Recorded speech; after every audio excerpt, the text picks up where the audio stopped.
हम आपको पहले ही बता रहे हैं कि यह मूवी वयस्कों के लिए है, कृपया बच्चे इसे ना देखें। इसमें कुछ एडल्ट सीन हो सकते हैं। अगर तुम यह वीडियो देखकर बिगड़ जाते हो तो इसमें मेरी कोई गारंटी नहीं है। I hope enjoying you this video, thank you. यह स्टोरी है दो बच्चों की जो अपने जहाज से बिछड़कर एक आइलैंड पर फंस जाते हैं और कई सालों तक वहीं पर फंसे रहते हैं। इसके बाद उनमें शारीरिक बदलाव आते हैं और वह एक दूसरे की तरफ अट्रैक्ट होने लगते हैं। तो दोस्तों, स्वागत है आपका फिर से हमारे एक और एक्सप्लेनेशन वीडियो में। तो आज हम बात करेंगे 1918 में आई Hollywood movie the Blue Lagoon के बारे में।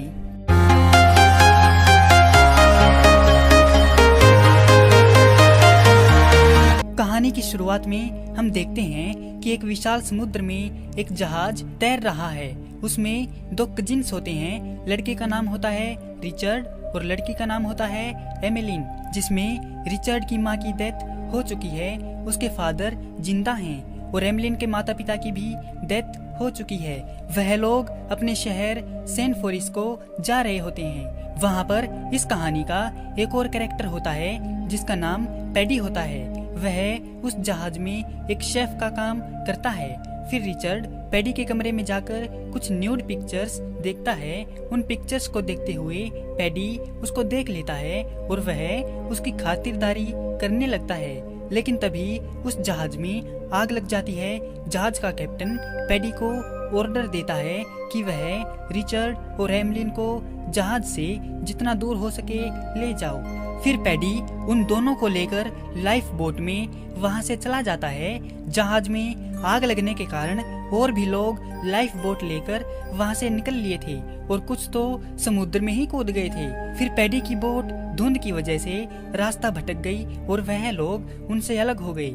जब उनको होश आता है तो वह अपने चारों तरफ देखते हैं तो समुद्र में बहुत सारा कचरा फैला हुआ था और उस कचरे में से एक बक्सा उनकी बोट की तरफ भी आ गया था।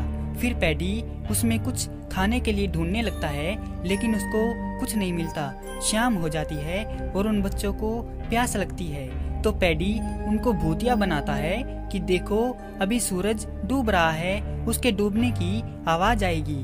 वह ऐसा इसीलिए कह रहा था ताकि बच्चों का ध्यान भटक सके और वह प्यास के बारे में भूल जाएं। तभी रात हो जाती है और वह ऐसे ही भूखे प्यासे सो जाते हैं। सुबह जब वह उठकर देखते हैं तो वह एक टापू के पास थे, जिसे देखकर वह लोग खुश हो जाते हैं। फिर वह लोग उस टापू पर जाते हैं और उसका मुआयना करने लगते हैं। वह टापू एक जंगल की तरह था। वहाँ पर काफी तरह के जानवर, बड़े बड़े पेड़ और बड़ी बड़ी झाड़ियाँ थी। फिर उन लोगों को पीने का पानी मिल जाता है तो वह बगैर देखे ही उसमें कूद पड़ते हैं और नहाने लगते हैं। फिर पैडी उनको खाने के लिए कुछ केले देता है। एमिलीन को एक ड्रम में शराब मिलती है और रिचर्ड मानव खोपड़ी लाकर पैडी को दिखाता है, जिसे देखकर पैडी डर जाता है। वह सोचता है कि अगर यहाँ पर मानव खोपड़ी है तो यह यहाँ पर बेवजह नहीं है, जरूर यहाँ पर कुछ गड़बड़ है और वह उन बच्चों के साथ वहाँ से निकल लेता है। फिर वह लोग एक खुले मैदान में आ जाते हैं तो पैडी देखता है कि एमिलीन कुछ लाल तरह के फल खा रही है।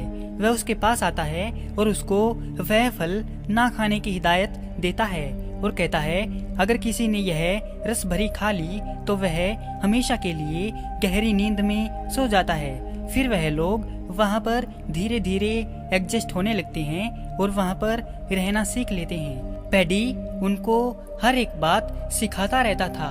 वह उसको बताता है कि तुम जब भी कोई जहाज देखो तो यहाँ पर आकर आग जला देना, जिससे उनको सिग्नल मिल जाएगा और वह हमको बचा लेंगे। पैडी रिचर्ड को छप्पर बनाना सिखाता है और रिचर्ड भी धीरे धीरे सब सीख जाता है। वह एक छोटी सी नाव बनाता है, जिसे देखकर पैडी खुश होता है। फिर एक बार पैडी केले लेकर आ रहा होता है तो उसे दिखाई देता है कि एक पत्थर पर ताजा बलि दी गई है, जिसे देखकर वह बहुत ज्यादा डर जाता है और सीधे भागा भागा आता है। फिर वह शाम को रिचर्ड और एमिलीन से एक प्रॉमिस लेता है कि तुम लोग टापू के दूसरी तरफ कभी नहीं जाओगे। तो रिचर्ड कहता है क्यों पैडी? तो पैडी उसको बताता है कि वहाँ पर बहुत ही निहायती और नीच हरकतें होती हैं, गुनाह हो रहा है। वहाँ पर वैश्य रहते हैं और वैश्य मानव भक्षक होते हैं। फिर वह एक कानून बनाता है कि आज के बाद कोई भी वहाँ पर नहीं जाएगा। फिर इसके बाद एक रात पैडी बहुत ज्यादा शराब पी लेता है और उन बच्चों के साथ बहुत ज्यादा मस्ती करता है, जिससे वह सो जाते हैं। फिर पैडी शराब के नशे में उस ड्रम के साथ समुद्र में गाना गा रहा था कि तभी उस ड्रम के साथ वह समुद्र में बह जाता है। सुबह जब वह दोनों उठकर देखते हैं तो उन्हें पैडी कहीं नहीं दिखता। फिर वह दूरबीन से देखते हैं तो उन्हें पैडी दूसरी ओर पड़ा दिखाई देता है। तो वह सोचते हैं कि वह शराब के नशे में सो गया होगा। वह उसके पास जाते हैं और उसको आवाज लगाते हैं, लेकिन वह नहीं उठता। फिर वह उसको सीधा करके देखते हैं कि उसकी आंखें खुली हुई हैं और उसका मुंह भी खुला हुआ है और उसके मुंह से एक जानवर बाहर निकलता है, जिसे देखकर एमलिन बेहोश हो जाती है और वह उसे लेकर वापस चला जाता है। इसके बाद वह लोग अकेले पड़ गए थे और एमलिन भी बहुत ज्यादा डर गई थी। तो वह रिचर्ड से कहती है कि मुझे यहाँ नहीं रहना, मुझे यहाँ से दूर ले चलो। तो वह उसे लेकर नाव में बैठता है और नाव में कुछ खाना रखकर वहाँ से चला जाता है। फिर उन्हें एक नया टापू मिलता है तो वह उस पर रहने लगते हैं। फिर देखते ही देखते वह लोग बड़े हो जाते हैं। अब उन्हें बिल्कुल भी नहीं लग रहा था कि वह कभी यहाँ पर रहते भी थे या नहीं। फिर एक बार वह समुद्र से कुछ मोती निकाल कर लाता है और जाकर एमलिन को बताता है कि चलो, रात को सेंटा क्लॉज आया था, जिसे सुनकर एमलिन खुश हो जाती है और वह उसके साथ बाहर आकर देखती है तो जमीन पर पैरों के निशान बने हुए थे और सामने कुछ गिफ्ट भी लटक रहे थे। फिर वह उनको खोल कर देखती है तो उनमें बेशकीमती मोती थे। तो एमलिन कहती है कि ये क्या है? तो रिचर्ड बोलता है कि तुम खुद ही देख लो, यह मोती है, यह बड़ा वाला और यह छोटा वाला। उसकी बातों को सुनकर एमलिन समझ जाती है कि यह मुझे भूतिया बना रहा है। वह उससे लड़ाई करती है, लेकिन फिर थैंक यू के रूप में एक किस देकर वहाँ से चली जाती है। फिर एक बार एमलिन नहा रही होती है और रिचर्ड मछली पकड़ रहा था। तो वह देखती है कि पानी में खून आ रहा है। उसे कुछ भी समझ में नहीं आ रहा था और वह रिचर्ड को आवाज लगाती है। यह उसका पहला मासिक धर्म था। रिचर्ड वहां आता है और उसको पूछता है कि क्या हुआ, तो वह उसको भगा देती है। फिर थोड़ी देर बाद रिचर्ड उसके पास आता है और पूछता है कि तुम्हारा खून क्यों बह रहा था। तो वह उसको बताने से इनकार कर देती है, क्योंकि खुद उसको ही पता नहीं था, जिससे रिचर्ड बहुत ज्यादा गुस्सा हो जाता है और कहता है कि आज तक हम एक दूसरे से कुछ नहीं छुपाते थे, लेकिन आज क्यों छुपा रही हो तुम। इतना कहकर वह वहाँ से चला जाता है। फिर इसके कुछ टाइम बाद सब नॉर्मल होता है तो एमलिन रिचर्ड को देख रही होती है। तो वह उससे पूछता है कि तुम क्या देख रही हो। तो वह उससे कहती है तुम्हारी मसल्स देख रही हूँ। तो वह कहता है कि तुझे आजकल हो क्या गया है एम, यह अजीब हरकतें क्यों कर रही हो, जब देखो मुझे घूरती रहती हो, कोई बड़ी शरारत करने वाली हो क्या। अब इस बेवकूफ को कौन समझाए कि यह सब फिजिकल चेंजेस की वजह से हो रहा है। एक शाम एमलिन समुद्र में नहा रही थी तो रिचर्ड उसको यंग एज के कारण नोटिस करता है। इसके बाद एमलिन एक तोते को मिर्च खिला रही थी तो उसको मानव भक्षक की आवाज आती है। वह उसको देखने के लिए जाती है तो वह देखती है कि वह आवाज तो दूसरे टापू से आ रही है। वह वहां से चली जाती है तो उसे थोड़ी ही दूर पर एक अजीब सी जगह दिखाई देती है, जहां पर एक बड़ी सी पत्थर की शिला रखी हुई थी। यह वही जगह थी जहां पर वह मानव भक्षक बलि देते हैं। फिर वह देखती है कि वहां से कुछ खून आ रहा है, जिसे देखकर वह डर जाती है और उल्टे पांव भाग जाती है। यह गिरगिट भी सोचता होगा, क्या आदिवासी बनेगी रे तू। फिर एमलिन रिचर्ड को जाकर बताती है कि आज मैं देखकर आ गई, पैडी झूठ बोल रहा था, वहाँ कोई मानव भक्षक नहीं है, वह एक गोड है। उसकी बातें सुनकर रिचर्ड गुस्सा हो जाता है और कहता है कि आज के बाद तू वहाँ पर कभी नहीं जाएगी। फिर एमलिन चादर तानकर सो जाती है तो उसे एक सपना आता है कि रिचर्ड ने वह जहरीली रस भरी खा ली और वह समुद्र में डूब रहा है। यह देखकर वह एकदम से डरकर उठ जाती है और रिचर्ड को गले लगा लेती है और कहती है कि मुझे कभी छोड़कर मत जाना। वह रिचर्ड से इस बात का प्रॉमिस लेती है और उसको एक किस करती है। अब रिचर्ड भी उसको किस करता है और वह आउट ऑफ कंट्रोल हो जाता है कि तभी एमलिन उसको दूर हटा देती है और उससे दूर जाकर बैठ जाती है और रिचर्ड भूतिया बनकर उसको देख रहा है। फिर रात को जब एमलिन सो रही थी तो रिचर्ड उसके पास आता है और उसको टच करने लगता है और उसके बालों को सूंघने लगता है तो एमलिन जाग जाती है और उसको दुत्कार के वहाँ से भगा देती है। अगली सुबह जब वह उठती है तो वह रिचर्ड को बोलती है तो वह देखती है कि रिचर्ड उससे नाराज है। मूवी से हटके रिचर्ड बी लाइक धत इसकी माँ का, इसने तो काम नहीं बनवाया, अब चलो मैं ही कुछ जुगाड़ करता हूँ। और वह कहीं जा रहा है। फिर वह भी उसके पीछे जाती है और देखती है कि वह पत्थर पर बैठा है और अपने हथियार से जंग लड़ रहा है। तो एमलिन उसको पीछे से बोलती है कि तू यह क्या कर रहा है, तू मुझसे बात क्यों नहीं कर रहा है। तो रिचर्ड उसको गुस्से में बोलता है कि तू यहाँ पर क्या कर रही है, अरे मुझ पर रहम कर, और वह उसे वहाँ से भगा देता है।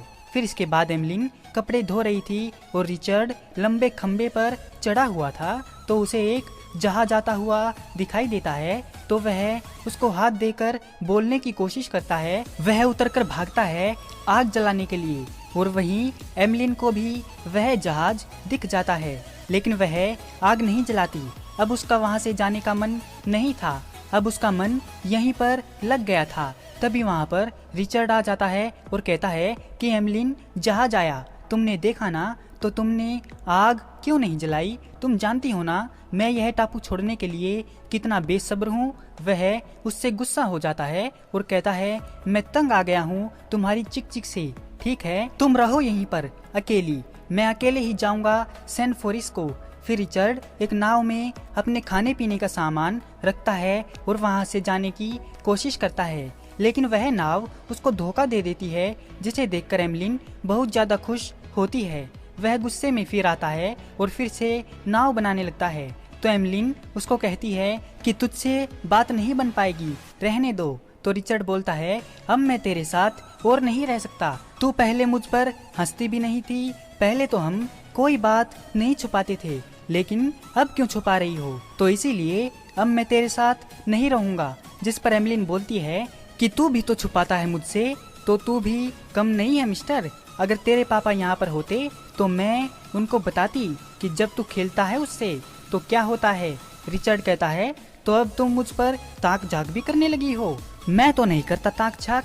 एमलिन कहती है कि तू झूठ बोलता है, तू हर वक्त मेरे बदन पर नजर रखता है। तो रिचर्ड कहता है और नहीं तो क्या आंखें फोड़ लूं, बताऊं तू कैसी लगती है तब, तुम बिल्कुल पैडी की उन तस्वीरों की तरह लगती हो जो उसके पास रखी हुई थी।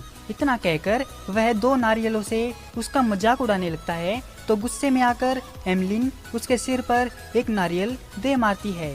तभी रिचर्ड उसको एक थप्पड़ मारता है और उसका सामान बाहर फेंकने लगता है और कहता है कि यह घर मैंने बनाया था, इसीलिए अब तू कहीं और जाकर रहे। जिस पर एमलिन अपना तंबू और बम्बू जस्ट उसके बगल में लगा लेती है। फिर एक दिन एमलिन उस जगह पर जाती है, वह उस पत्थर को अपना गोड़ मानने लगी थी।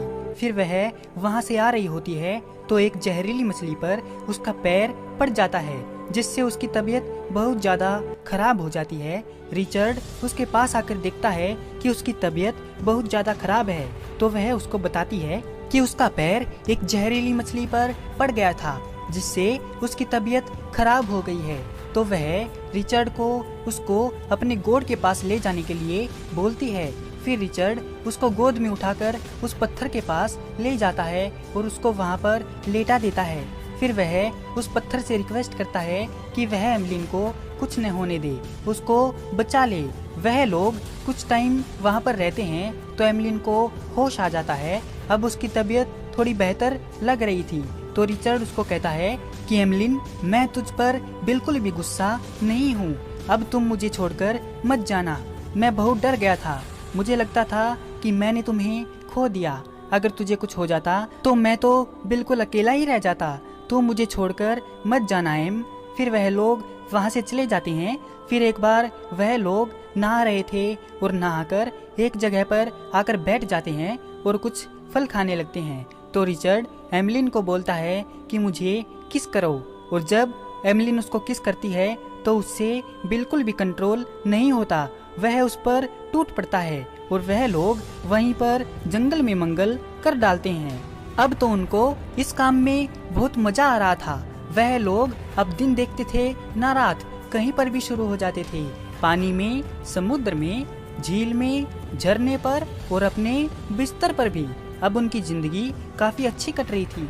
वह लोग खूब मजे लूट रहे थे। फिर एक दिन जब रिचर्ड उसके करीब आता है तो एमलिन उसको मना कर देती है और कहती है कि मेरा मन नहीं है और मुझे कुछ भी अच्छा नहीं लग रहा है। वह दोनों कुछ समझ नहीं पा रहे थे। उन्होंने दंगल कुछ ज्यादा ही खेल लिया था, जिसकी वजह से एमलिन अब प्रेग्नेंट हो चुकी थी। एक बार रिचर्ड मछली पकड़ रहा था तो उसे उन मानव भक्षियों की आवाज आ रही थी। तो वह एमलिन को आवाज लगाता है, लेकिन वह वहाँ नहीं थी। वह टापू की दूसरी तरफ जाता है और उसे वहीं पर रात हो जाती है। वह देखता है कि वह मानव भक्षी वहीं पर मुजरा कर रहे थे। फिर वह एक बंदे को पकड़कर लाते हैं और वहीं पर उसकी बलि चढ़ा देते हैं। उसे देखकर रिचर्ड घबरा जाता है और वहां से भाग जाता है। वह घर आकर एमलिन को आवाज देता है। तभी एमलिन की चीखें उसको सुनाई देती हैं। वह उसके पास आता है तो वह देखता है कि वह बहुत ज्यादा दर्द में है। उसको कुछ भी समझ में नहीं आ रहा था कि यह क्या हो रहा है, क्योंकि एमलिन को लेबर पेन शुरू हो गया था। वह बहुत ज्यादा चीख रही थी और उसकी चीख पूरे टापू पर गूंज जाती है और वह एक बच्चे को जन्म देती है। फिर वह लोग उस बच्चे को अपने घर लाते हैं तो वह बच्चा बहुत ज्यादा रो रहा था। उन्हें कुछ भी समझ नहीं आ रहा था कि क्या करें, क्योंकि उन्हें कोई गाइड करने वाला ही नहीं था। उनके लिए यह सब नया था। वह उसे फल और नारियल खिलाने की कोशिश करते हैं, लेकिन वह नहीं खाता और ज्यादा जोर जोर से रोता है, जिससे एमलिन को उसका रोना देखा नहीं जाता और वह उसे उठाकर अपने गले लगा लेती है। तो वह बच्चा अपने आप ही दूध पीने लगता है। थोड़ी देर बाद रिचर्ड कुछ हथियारों को धार लगा रहा था तो एमलिन उससे पूछती है कि यह क्यों कर रहे हो। तो रिचर्ड उसको कहता है कि मानव भक्षकों के लिए। मैंने उनको देखा, वह बहुत ज्यादा खतरनाक हैं। पैडी सच कहता था, हमें वह कानून नहीं तोड़ना चाहिए था। अगर वह लोग यहाँ पर आए तो मैं उनको नहीं छोड़ूंगा। उसी शाम को रिचर्ड एमलिन को बोल रहा था कि जब हम शिप से उतर रहे थे तो उतरते वक्त बहुत से लोग धक्के मार रहे थे। जैसी उनकी आंखें थी वैसी ही आंखें ड्रम बजाने वालों की हैं। एमलिन ने देखा कि रिचर्ड बहुत परेशान है तो वह उसको वह बात भुलवाने के लिए एक शांति का डोज दे देती है। फिर अगले दिन एमलिन बच्चे को दूध पिला रही थी तो रिचर्ड उस दूसरे टापू पर चला जाता है। तो वह किनारे पर देखता है कि एक स्केलेटन बहुत बुरी तरह से वहाँ पर पड़ा है। वह उसे देखकर कंफ्यूजन में पड़ जाता है और वहाँ से चला जाता है। टाइम के साथ धीरे धीरे वह बच्चा बड़ा होने लगता है और उनके साथ खेलने लगता है। अब उस बच्चे के साथ वह लोग बहुत खुश थे और अपनी जिंदगी सुख से जी रहे थे। फिर एक दिन वह लोग समुद्र के किनारे खेल रहे थे। तभी एक जहाज आता है जिसमें रिचर्ड के पिता होते हैं। वह तब से उन्हें ढूंढ रहे हैं जब से वह लापता हुए थे। उस जहाज को देखकर वह लोग कोई रिस्पॉन्स नहीं देते, क्योंकि अब वह उसी टापू पर खुश थे और अब उन्हें कहीं नहीं जाना था। तो वह उठकर वहां से चल देते हैं और रिचर्ड के पिता भी यह देखकर अपना जहाज वापस मोड़ लेते हैं कि यह मेरे बच्चे नहीं हैं, यह कोई आदिवासी होंगे। फिर एक दिन वह समुद्र के किनारे धूप सेक रहे होते हैं तो एमेलाइन रिचर्ड को कहती है कि हम पैडी के साथ जहाँ पर रहते थे वहाँ का रास्ता तुझे पता है क्या। तो रिचर्ड कहता है, हाँ क्यों नहीं, मैं केले वहीं से तो लाता हूँ। फिर वह लोग नाव में बैठकर उसी जगह पर आ जाते हैं जहाँ पर वह पहली बार उतरे थे। वहाँ पर उतरकर वह लोग टहलने लगते हैं और रिचर्ड अपनी वही छोटी सी नाव देखता है जो उसने बचपन में बनाई थी, और वहीं पर उनका बेटा वह जहरीली रस भरियां अपनी नाव में रख देता है, लेकिन किसी की भी नज़र उस पर नहीं पड़ती। रिचर्ड केले तोड़ रहा होता है और वहीं एमलिन और वह बच्चा नाव में बैठे थे, तो वह नाव समुद्र की तरफ जाने लगती है। उनका बच्चा उस नाव की चप्पू को समुद्र में फेंक देता है। एमलिन यह देखती है तो वह उस चप्पू को वापस पाने की कोशिश करती है। नाकाम होने के बावजूद वह रिचर्ड को आवाज़ देती है। रिचर्ड भाग कर आता है तो वह देखता है कि नाव समुद्र में बहती जा रही है। वह केले छोड़कर समुद्र में कूद जाता है, लेकिन तभी शार्क आ जाती है तो एमलिन रिचर्ड को बचाने के लिए वह दूसरा चप्पू उस पर फेंक कर मारती है, जिससे रिचर्ड बच जाता है और वह नाव में चढ़ जाता है। लेकिन अब उनके पास एक भी चप्पू नहीं है, तो वह हाथ मारने लगते हैं कि शायद उनके हाथ चप्पू लग जाए, लेकिन वह नाकाम रहते हैं। वह उस टापू से बहुत दूर निकल आए थे।